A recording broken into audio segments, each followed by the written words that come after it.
Hello friends, मैं निखिल कुमार एक बार फिर आप सभी का स्वागत करता हूं आपके अपने यूट्यूब चैनल सीजीपीएससी ई पाठशाला में। सीजीपीएससी ई पाठशाला में आज का हमारा टॉपिक है भारतीय दंड संहिता 1860, इंडियन पिनल कोड 1860।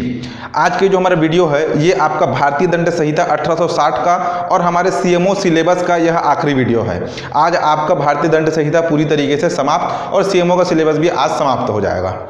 चलिए शुरू करते हैं। देखिए अध्याय 17 जिसे बताया गया है संपत्ति के विरुद्ध अपराध। संपत्ति के विरुद्ध अपराध के बारे में बताया गया। संपत्ति के विरुद्ध अपराध, संपत्ति में क्या क्या आते हैं? पैसे भी हो सकते हैं, प्रॉपर्टी भी हो सकती है, ठीक, या कोई सामान भी हो सकता है। तो ये है आपके संपत्ति के विरुद्ध अपराध। देखिए इसमें अलग अलग प्रकार से अपराधों के बारे में बताया गया है। एक प्रकार से टाइप्स बताया गया है कि किस किस प्रकार से किसी एक संपत्ति के विरुद्ध अपराध किए जा सकते हैं। सबसे पहले नंबर पर है आपका चोरी। चोरी मतलब थीफ। धारा 378 में आपके चोरी के बारे में बताया गया है। डेफिनेशन समझिएगा। इससे क्या है, कई बार केस स्टडी टाइप के भी प्रश्न पूछे जाते हैं। जो आपका मैंने प्रैक्टिस सेट जो दिया है आपका भारतीय दंड संहिता का, उसमें मैक्सिमम नहीं बोल सकते, लगभग 10 से 15 क्वेश्चन आपके इसी प्रकार के केस स्टडी से रिलेटेड ही उसमें प्रश्न दिए गए हैं। तो ऐसे केस स्टडी से ही प्रश्न पूछ सकता है। एक आपके सामने एक कंडीशन दे देगा, उस कंडीशन में बता देगा कि ए ने बी को लूट किया, उसमें उसको चाकू दिखा करके उससे पैसे की मांग करी, तो ये लूट होगा, डकैती होगा, या फिर आपका लूट, डकैती, उद्यापन, चोरी क्या कहलाएगा। ये ऐसे करके इससे प्रश्न पूछे जाते हैं। ठीक, तो देखिए धारा 378 के अंतर्गत आपके चोरी के बारे में बताया गया है, जिसमें क्या बोलता है, सम्मति के बिना चल संपत्ति को बेईमानी से ले जाए। यदि कोई व्यक्ति किसी दूसरे व्यक्ति के सम्मति के बिना मतलब उसके परमिशन के बगैर उसकी चल संपत्ति को, देखिए क्या बोल रहा है, चल संपत्ति। संपत्ति दो प्रकार के होते हैं, चल संपत्ति और अचल संपत्ति, मूवेबल प्रॉपर्टी और इमूवेबल प्रॉपर्टी। ठीक, तो यहां किसकी बात हो रही है? मूवेबल प्रॉपर्टी की। अगर कोई व्यक्ति किसी दूसरे व्यक्ति के सम्मति या परमिशन के बिना उसके चल संपत्ति को बेईमानी से ले जाए, तब वो क्या कहलाएगा? आपका चोरी। ठीक, चोरी के कंडीशन में धारा 379 के अंतर्गत 3 साल की सजा और आपका जुर्माने का प्रावधान है। ठीक, कंडीशन याद रखिएगा, सम्मति के बिना चल संपत्ति को बेईमानी से ले जाए। केवल की पॉइंट लिखाऊं मैंने। सेकंड नंबर पर है आपका उद्यापन यानी एक्सटॉर्शन। ये बताया गया है आपके धारा 383 के अंतर्गत, 383 के अंतर्गत आपके उद्यापन या एक्सटॉर्शन के बारे में बताया गया है। इसमें क्या बोलता है, किसी व्यक्ति को क्षति पहुंचाने का भय डालकर उससे मूल्यवान चीजों की मांग करना। किसी एक व्यक्ति को आपका क्षति पहुंचाने का भय दिखाकर, उसे क्षति पहुंचाने का भय दिखाकर उसके मूल्यवान चीज मतलब प्रॉपर्टी के पेपर या कहीं पे हस्ताक्षर करना या मुद्रांकित चीजों की डिमांड करना, ये कहलाता है आपका एक्सटॉर्शन। एक्सटॉर्शन का एग्जांपल यदि मैं दूं तो जैसे आप सुने होंगे पिक्चरों में, मुझे चाहिए एक्सटॉर्शन मनी। एक्सटॉर्शन मनी मतलब जैसे एक प्रकार का हफ्ता वसूली होता है। हफ्ता मतलब तुम हमें टाइम टू टाइम हफ्ता नहीं दोगे तो मैं तुम इस बाजार में तुमको अपना दुकान लगाने नहीं दूंगा। या फिर जैसे आप कई पिक्चरों में भी देखे होंगे कि फोन करके जो एक डॉन है वो बोलता है कि मैं तुम्हारे लड़के को स्कूल से अगवा करवा लूंगा यदि तुमने मुझे एक्सटॉर्शन मनी नहीं पहुंचाई। इसमें क्या हो रहा है, इस कंडीशन में वो क्या कर रहा है, भय दिखा रहा है। उसके लड़के को वहां से उठा नहीं रहा है, लेकिन क्या बोल रहा है कि अगर तुमने वो पैसा नहीं भिजवाया तो तुम्हारे लड़के को मैं स्कूल से अगवा करवा लूंगा। ठीक, तो यहां मेन क्या बात हो रही है, क्षति पहुंचाने का भय दिखा करके उससे उसकी मूल्यवान चीजों की मांग की जाती है। ठीक, तो इसमें भय की बात हो रही है। जहां भय की बात आएगी वहां आएगा आपका उद्यापन या एक्सटॉर्शन। इस कंडीशन में धारा 384 के अंतर्गत 3 साल की सजा और आपकी जुर्माने का प्रावधान है। नेक्स्ट है आपका लूट या रॉबरी। धारा 390 के अंतर्गत आपका लूट या रॉबरी के बारे में बताया गया है। देखिए इसमें क्या बोल रहा है, चोरी के सभी तत्व। चोरी के सभी तत्व मतलब ये, चोरी के सभी तत्व मतलब सम्मति के बिना चल संपत्ति को बेईमानी से ले जाए। ठीक, सम्मति के बिना चल संपत्ति को बेईमानी से ले जाए, तो ये चोरी के सभी तत्व होगा। अगर इसमें हिंसा भी ऐड कर दे, चोरी के सभी तत्व के साथ यदि हम उसमें हिंसा भी ऐड कर दे तो वो कहलाएगा आपका लूट यानी रॉबरी। चोरी के अंतर्गत केवल सम्मति के बिना चल संपत्ति और बेईमानी से यदि कोई सामान ले जाए, लेकिन अगर उस व्यक्ति को वह उसमें हिंसा या बल का प्रयोग भी करे तो उस कंडीशन में वो लूट बन जाता है, चोरी लूट बन जाता है। ठीक, जैसे समझिएगा, मान लीजिए आप रास्ते में कहीं जा रहे हैं, ठीक, तो कोई व्यक्ति आपको चाकू दिखा करके या फिर पीछे से आकर के आपको दबोच लिया और आपके पीछे चाकू लगा करके वो सीधा आपके जेब से पर्स निकाल लिया। तो ये क्या हो रहा है, यहाँ पे हिंसा का प्रयोग हो रहा है, यहाँ पे हिंसा का प्रयोग हो रहा है। देखिए यहाँ क्या है, सम्मति के बिना, मतलब आप चुपके से किसी एक व्यक्ति का जो है आप पर्स उठा के ले गए, वो चोरी कहलाएगा। लेकिन आप इधर से चाकू ले जा करके उसको दिखा करके बोल रहे हो कि जेब में जितना पैसा है वो सब निकाल लो, वो क्या कहलाएगा, वो रॉबरी कहलाएगा। क्यों? क्योंकि यहाँ पे हिंसा का प्रयोग हो रहा है। ठीक, तो ये है आपका चोरी और लूट में अंतर। अगर उसमें चोरी में अगर हिंसा ऐड हो जाता है तो वो लूट या रॉबरी कहलाता है। ठीक, इसमें 10 साल का कठिन कारावास का प्रावधान है। लेकिन इसमें एक चीज और याद रखना, राजमार्ग में यदि सूर्यास्त के बाद और सूर्योदय से पहले, है ना, यानी इसका बीच का समय सूर्यास्त के बाद या सूर्योदय से पहले, एक्चुअली क्या है, जो लूट का घटनाक्रम है ये अक्सर राजमार्ग में बहुत ज्यादा हो रहा था। तो इस चीज को मेंशन अलग से किया गया है आपका भारतीय दंड संहिता के अंतर्गत। तो उसमें क्या बोल रहा है, राजमार्ग में सूर्यास्त के बाद और सूर्योदय से पहले, मतलब रात्रि का समय, जब सूरज ढल जाता है और सुबह सूरज निकलने वाला है, मतलब रात्रि का पहर हो रहा है, तो इस समय में यदि कोई व्यक्ति लूट को अंजाम देता है, रात्रि के समय यदि कोई व्यक्ति लूट को अंजाम देता है, तो उस कंडीशन में धारा 392 के अंतर्गत 14 साल की सजा का प्रावधान है। ठीक, नेक्स्ट है आपका डकैती। डकैती के बारे में आपका धारा 391 के अंतर्गत बताया गया है, काफी इंपॉर्टेंट है, समझिएगा। पांच व्यक्ति संयुक्त होकर के लूट करे, 5 व्यक्ति संयुक्त होकर के लूट करे। चोरी में क्या कर रहे हैं, आप किसी व्यक्ति के परमिशन के बिना चुपके से उसका सामान जेब में डाल करके निकल लिए।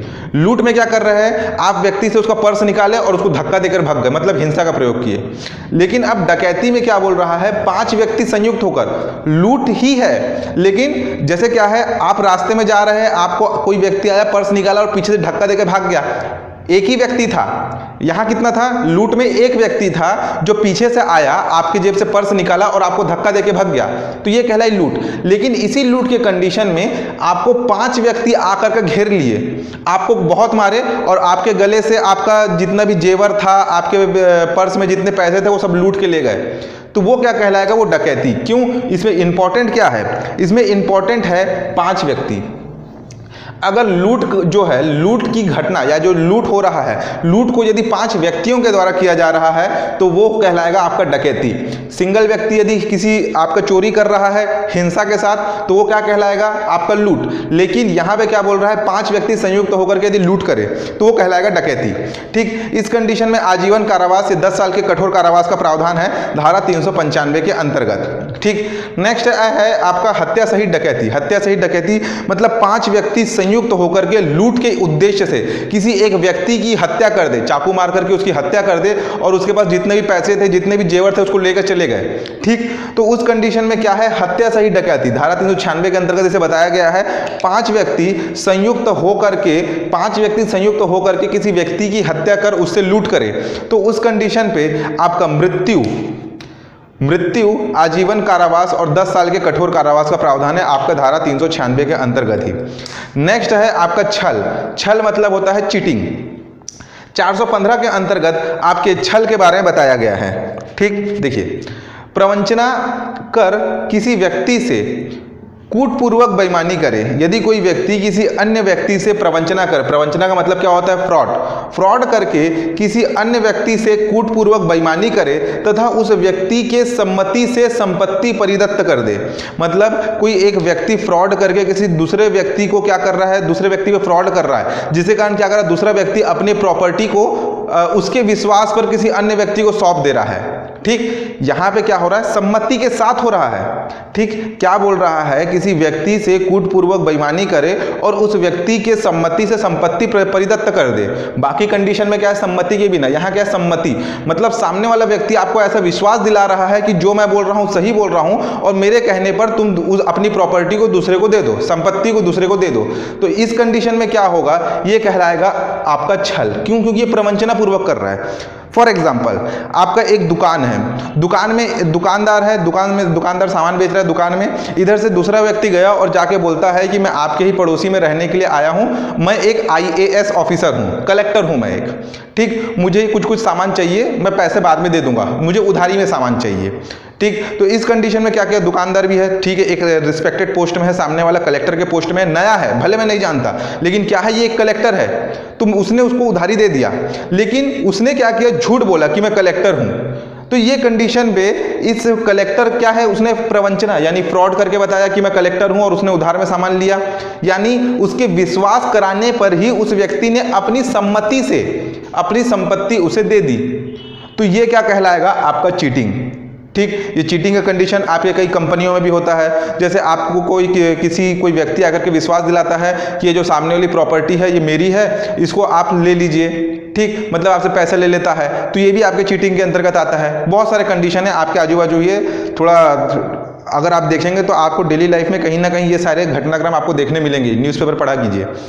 तो इसमें क्या है, आपका 1 साल की सजा जो कि सादा और कठोर कारावास हो सकता है। धारा 417 417 के अंतर्गत 1 साल का कठोर या सादा कारावास का प्रावधान है इसके अंतर्गत। ठीक, तो ये आपका संपत्ति के विरुद्ध अपराध यहीं समाप्त होता है। अब नेक्स्ट है अध्याय 18, जिसमें क्या बता रहा है, दस्तावेजों और संपत्ति चिन्हों से संबंधित अपराध। दस्तावेजों और संपत्ति चिन्हों से संबंधित अपराध जो बताया गया है आपका धारा 463 से लेकर के 489 तक। देखिए ये वाला सेक्शन काफी इंपॉर्टेंट है। धारा 463 के अंतर्गत आपके कूट संरचना के बारे में बताया गया। कूट संरचना काफी इंपॉर्टेंट है। दस्तावेजों से संबंधित कूट संरचना किस धारा के अंतर्गत बताया गया, तो धारा 463 के अंतर्गत बताया गया। पूछा गया प्रश्न है, यदि कोई व्यक्ति मिथ्या दस्तावेज या मिथ्या इलेक्ट्रॉनिक दस्तावेज बनाए या उसके किसी एक भाग की रचना करे, मिथ्या दस्तावेज या फिर आपका मिथ्या इलेक्ट्रॉनिक दस्तावेज बनाए या उसके किसी एक भाग की रचना करे, मतलब जाली दस्तावेज बनाए या फिर आपका जाली इलेक्ट्रॉनिक दस्तावेज में, मतलब आज की डेट में आपके कई फैक्स हो गए या ईमेल हो गए, उसकी बात कर रहे हैं इलेक्ट्रॉनिक दस्तावेज,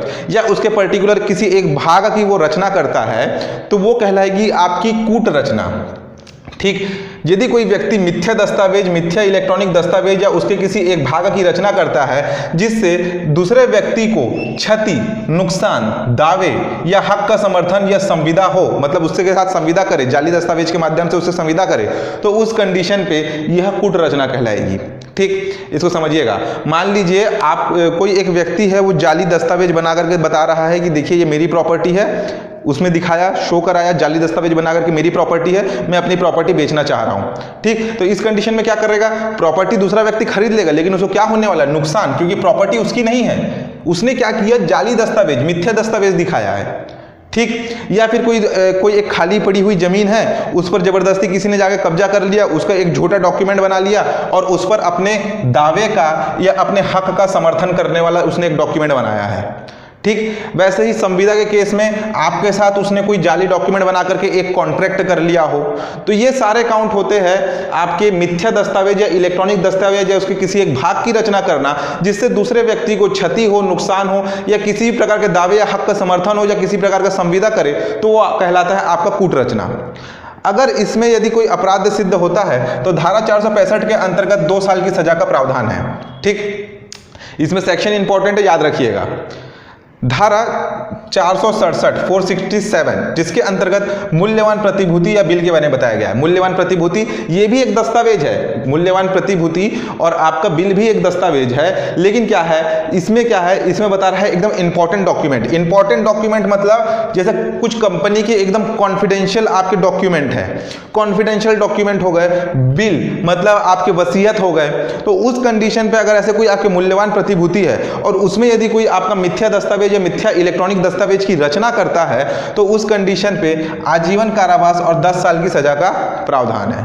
ठीक, धारा 489, ठीक 489A, ठीक 479, ठीक है, हिंदी में थोड़ा आगे पीछे हो जाता है, 489 या 489, ठीक 489A या 489A के अंतर्गत आपका करेंसी या बैंक नोट कूटकरण के बारे में बताया गया। करेंसी नोट या बैंक नोट के कूटकरण मतलब कोई व्यक्ति जो होता है ना, गलत तरीके से जो हमारे भारत में जो आपके करेंसी चल रहा है, जो बैंक नोट चल रहा है, उसका नकली नोटों की छपाई करे, वही बताया गया है।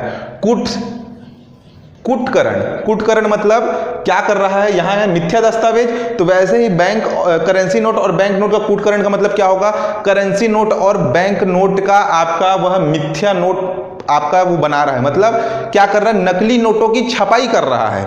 तो तो यदि कोई व्यक्ति करेंसी नोट या बैंक नोट का कूटकरण करता है या नकली नोटों की छपाई करता है तो उसे आजीवन कारावास से 10 साल की सजा का प्रावधान है धारा 489A के अंतर्गत। अब 489B, ठीक, इसमें क्या है, कूट रचित करेंसी नोट का असली नोटों के रूप में उपयोग करना। यानी कोई नकली नोटों को जानता है कि वो नोट नकली है, लेकिन फिर भी उसे मार्केट में असली बता करके यदि कोई व्यक्ति चला रहा है, मतलब कूट रचित करेंसी नोटों को असली रूप में यदि वह उपयोग कर रहा है तो उस कंडीशन में आपके आजीवन कारावास और 10 साल की सजा का प्रावधान है। ठीक, इंपॉर्टेंट है, ये सारे सेक्शन याद रखिएगा, सेक्शन के साथ याद रखिएगा। नीचे वाला अलग है, पहले लास्ट को देख लीजिए। देखिए यहाँ पे मैं आपका एक अध्याय छोड़ रहा हूँ, अध्याय 19 उतना इंपॉर्टेंट नहीं है, या आपको लगे इंपॉर्टेंट तो आप पढ़ सकते हैं, लेकिन मुझे उसमें बताने के लिए ज़्यादा कुछ लगा नहीं। ठीक, तो देखिए अध्याय 20 जिसमें बताया गया है विवाह संबंधित अपराध। विवाह संबंधित अपराध धारा 493 493, इसमें क्या होता है, मिथ्या या प्रवंचना विवाह। प्रवंचना का मतलब वही फ्रॉड, मिथ्या विवाह या प्रवंचना विवाह। यदि कोई पुरुष स्त्री को विधि पूर्वक विवाहित न होते हुए भी प्रवंचना पूर्वक विश्वास कराए कि वे विवाहित है और उस विश्वास के साथ उस स्त्री से वह सहवास करे। ठीक, यदि देखिए कोई पुरुष किसी स्त्री को यह विश्वास दिलाता है कि हमारी शादी हो चुकी है, जबकि आपका विधि पूर्वक उनकी शादी नहीं हुई है, लेकिन उसके विश्वास दिला रहा है कि हमारी शादी हो चुकी है, और इसी विश्वास के साथ वह उस स्त्री से सहवास करे, मतलब एक सेक्सुअल रिलेशनशिप बना ले, उससे फिजिकल रिलेशन बना ले, तो उस कंडीशन पे ये आपका मिथ्या या प्रवंचना विवाह के लिए उस पर 10 साल की सजा और जुर्माने का प्रावधान है।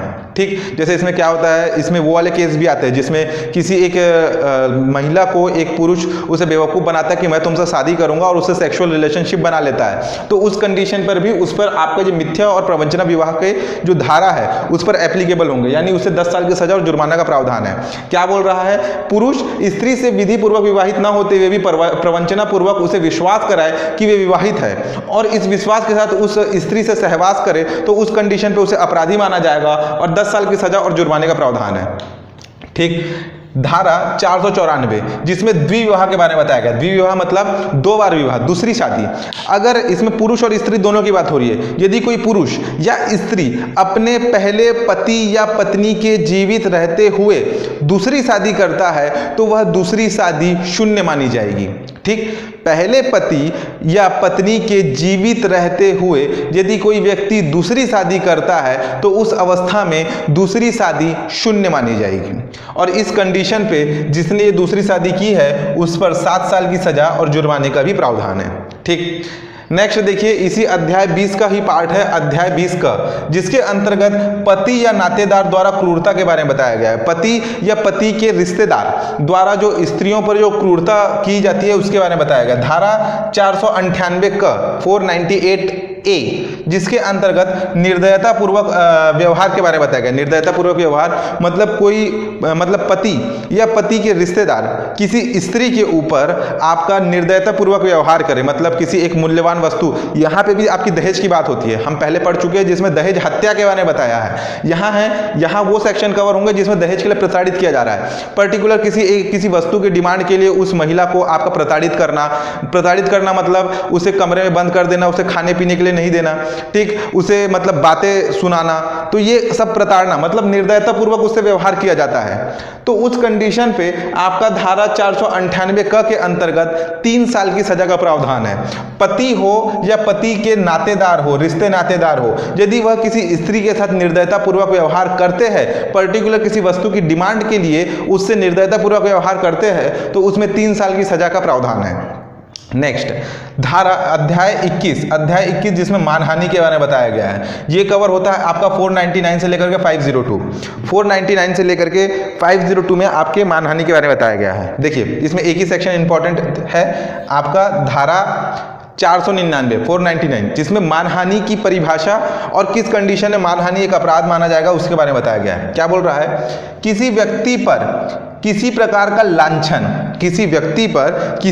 लांछन बोल करके, पढ़ करके, संकेतों के माध्यम से या दृश्य रूपेण, यदि कोई व्यक्ति किसी दूसरे व्यक्ति पर एक प्रकार का लांछन लगा रहा है, मतलब उस पर इल्जाम लगा रहा है, बोल करके, पढ़ करके, किसी पेपर में प्रकाशित करके, संकेतों के माध्यम से मतलब इशारों से या फिर आपके दृश्य रूपेणों से अगर करता है तो उस कंडीशन पर वो आपकी मानहानि कहलाएगी। क्यों? क्योंकि उससे उस व्यक्ति की ख्याति पर आपके अपहानीय क्षति पहुंच रही है, उस व्यक्ति के आपके ख्याति या अपहानी पर आपका क्षति पहुंच रहा है, तो वो क्या कहलाएगा? मानहानि। फॉर एग्जाम्पल, जैसे अभी का ही मुद्दा है, पेपर पढ़ रहे होंगे तो मालूम होगा आपको, राहुल गांधी ने एक स्टेटमेंट कहा था चौकीदार चोर है, ठीक, चौकीदार चोर है, लेकिन आपको लगा नहीं कि इसे मानहानि का केस क्यों नहीं हो रहा? इसे मानहानि का केस इसलिए नहीं हो रहा क्योंकि उसने पर्टिकुलर किसी एक व्यक्ति को नहीं बताया। देखिए, राजनीति, देखो मैं यहाँ पे राहुल गांधी का नाम ले रहा हूँ या फिर नरेंद्र मोदी का समर्थन कर रहा हूँ या राहुल गांधी का विरोध कर रहा हूँ, ऐसा मत समझिएगा।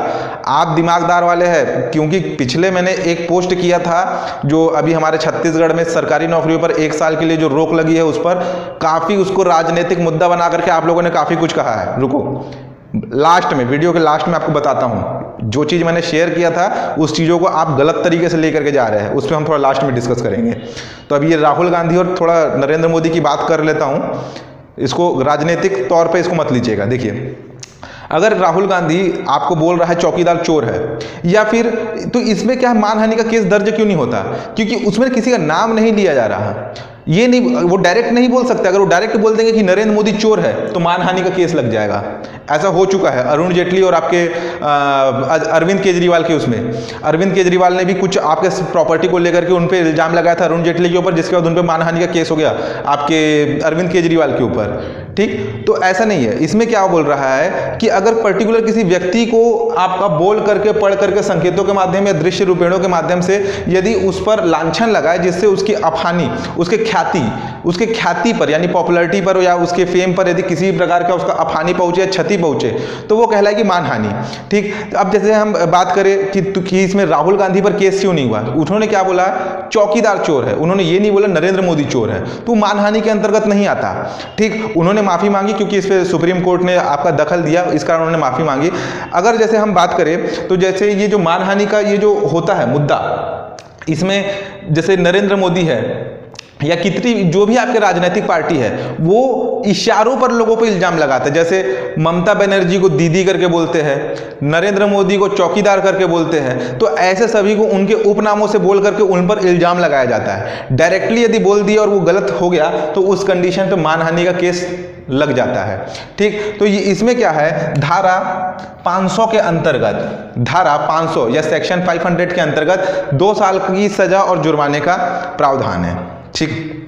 अब देखिए अंतिम अध्याय 23 जिसके अंतर्गत बताया गया है अपराधों को करने का प्रयत्न। देखिए, इस भारतीय दंड संहिता में बताया गया है कि पर्टिकुलर इस अपराध के लिए ये दंड की सजा का आपका प्रावधान है। मतलब ये आप अपराध करेंगे तो उसके लिए ये दंड दिया जाएगा, दूसरा अपराध करेंगे तो उसके लिए दंड दिया जाएगा। जैसे आप पढ़ते आ रहे 2 साल की सजा, 5 साल की सजा, 7 साल की सजा।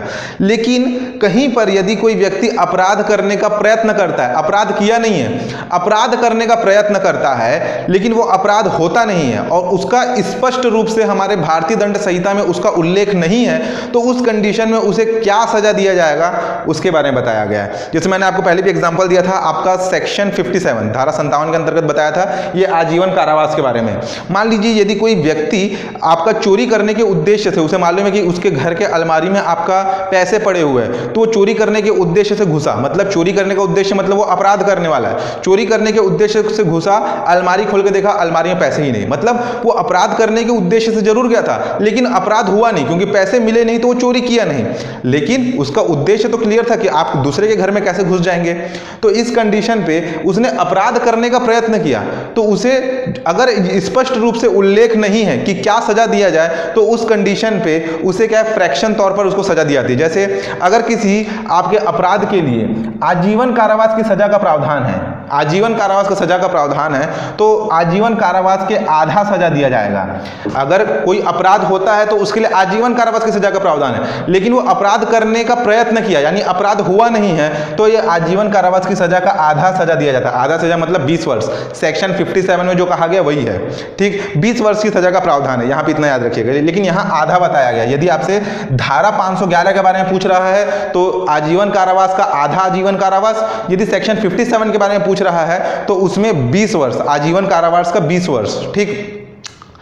अब ये बताया नॉर्मल कारावास, कारावास मतलब सादा कारावास या फिर आपका कठोर कारावास। देखिए ये क्या बोल रहा है, कारावास, कारावास दो प्रकार के हो सकते हैं, कठोर कारावास और सादा कारावास। तो इसमें क्या बोल रहा है, अधिकतम का आधा, अधिकतम का आधा मतलब जैसे मान लीजिए आप कहीं जगह जगह पड़े, जैसे 10 साल के कठिन कारावास, ठीक, ये क्या चीज के लिए है, लूट के लिए, लूट के लिए क्या है 10 साल के कठिन कारावास हो सकता है, ठीक। तो मान लीजिए इसमें क्या है 10 साल के कठिन कारावास का प्रावधान है। यदि उस व्यक्ति ने लूट का प्रयत्न किया, यानी अपराध करने का प्रयत्न किया, लूट का प्रयत्न किया, लेकिन लूट नहीं कर पाया, लेकिन उसने क्या किया, प्रयत्न तो किया, तो उसे 10 साल की सजा का प्रावधान था, ठीक, 10 साल के कठिन सजा का प्रावधान था।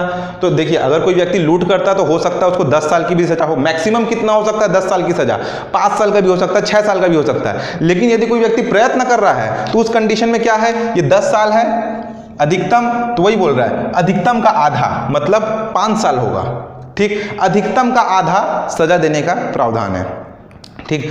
तो यहाँ आपका भारतीय दंड संहिता 1860 यहाँ आपका पूरी तरीके से समाप्त होता है। हाँ, तो हम बात कर रहे थे मानहानि और आपके राजनीति वाले मुद्दे पर। लास्ट टाइम मैंने एक फोटो शेयर किया था जिसमें कहा था कि भारत मतलब जो छत्तीसगढ़ में है सरकारी नौकरियों पर, मैंने क्या, आप हर सोशल मीडिया पे देखेंगे तो काफ़ी फैला हुआ है कि आपका सरकारी नौकरियों पर 1 साल की रोक लगी है, ठीक।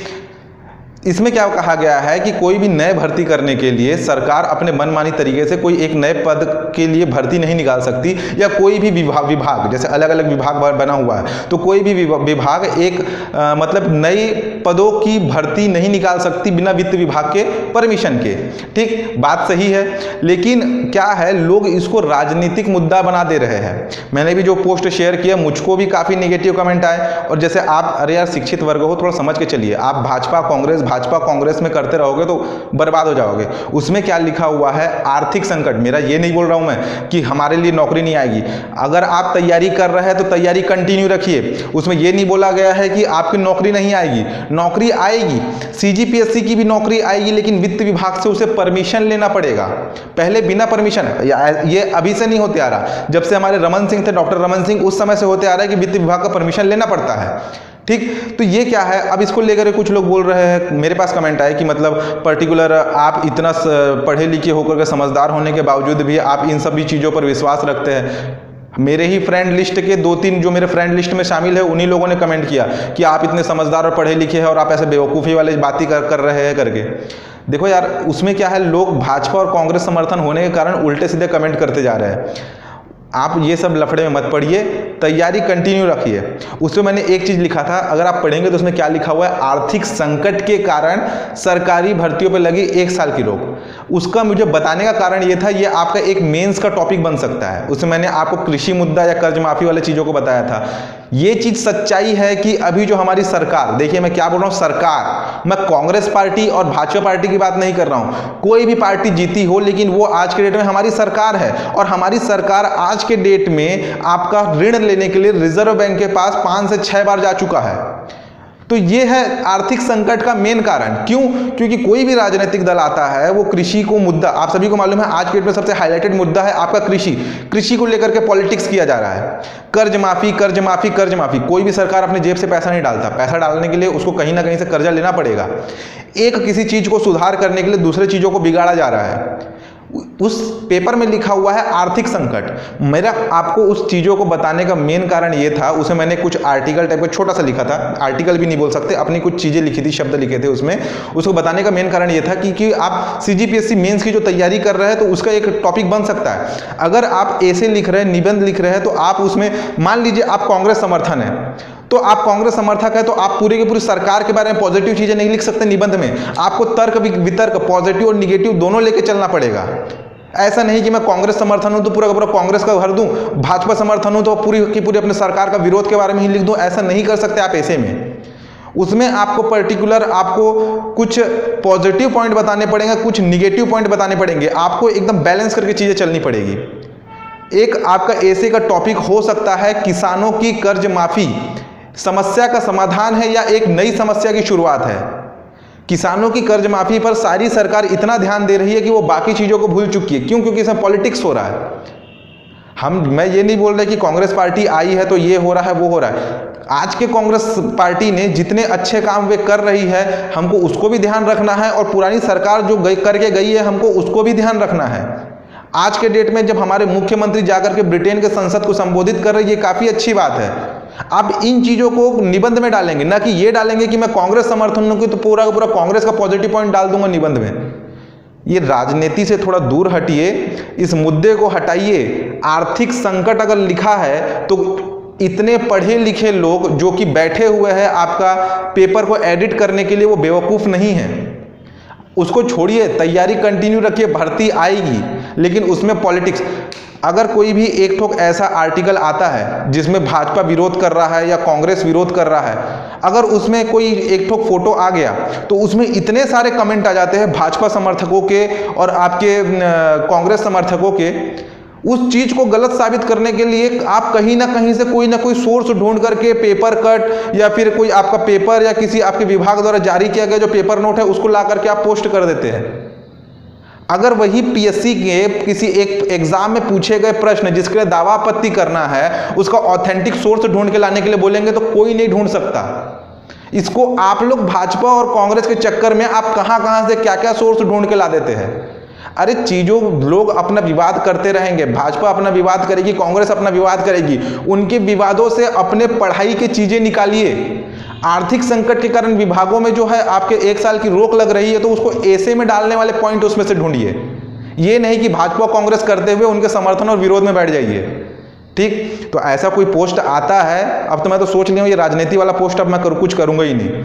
आप लोग को जैसा लगता है, जो समझना है करिए। करंट अफेयर सिंपल सादा जो हमारे नेशनल लेवल का है, छत्तीसगढ़ लेवल का थोड़ा बहुत वो करेंगे।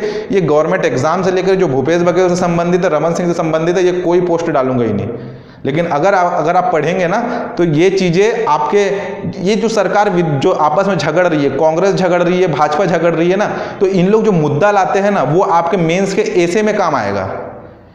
कांग्रेस सरकार की गलतियां गिना रही है, सॉरी भाजपा कांग्रेस की गलतियां गिना रही है, तो वहां से निगेटिव पॉइंट मिल सकता है। मैं ये नहीं बोल रहा पूरा निगेटिव, कुछ चीजें समझदार है क्या निगेटिव हो सकती है। कांग्रेस नई नई नीतियां ला रही है तो उससे आप पॉजिटिव पॉइंट निकाल सकते हैं। नरवा गुरुआ बाड़ी ये जो योजना है ये पॉजिटिव पॉइंट निकाल सकते हैं। तो इन चीजों को थोड़ा समझिए, ये नहीं कि भाजपा कांग्रेस करके बैठ गए, अंधभक्त परिवार भक्त करते जा रहे हैं, बर्बाद हो जाएंगे। ठीक, तो चलिए आज का हम यहीं समाप्त करते हैं। चीज़ों को जो समझा रहा हूँ उसको समझने का कोशिश कीजिएगा, थोड़ा आप ही के लिए अच्छा होगा। तो सीएमओ का सिलेबस खत्म। छत्तीसगढ़ करंट अफेयर का वीडियो अभी फिलहाल कुछ दिन तक नहीं आएगा क्योंकि अभी सीएमओ का एग्जाम वैसे 1 या 2 तारीख को आपको, हर महीने के 1-2 तारीख को आपका जो करंट अफेयर छत्तीसगढ़ का आ जा रहा था, लेकिन अभी इसको थोड़ा टाइम लगेगा। अब जो भी वीडियो आएगा वो 5 तारीख के एग्जाम के बाद, मतलब 7-8 तारीख को आपका नेक्स्ट वीडियो आएगा। तब तक के लिए वीडियो यहीं खत्म। आप सभी को सीएमओ एग्जाम के लिए पहले से मैं आपको ऑल द बेस्ट कर रहा हूँ क्योंकि अब नेक्स्ट वीडियो तो आएगा ही नहीं। ठीक, तो चलिए वीडियो पसंद आया तो वीडियो को लाइक जरूर कीजिएगा, चैनल पर नए आए तो चैनल को सब्सक्राइब कर दीजिएगा। धन्यवाद।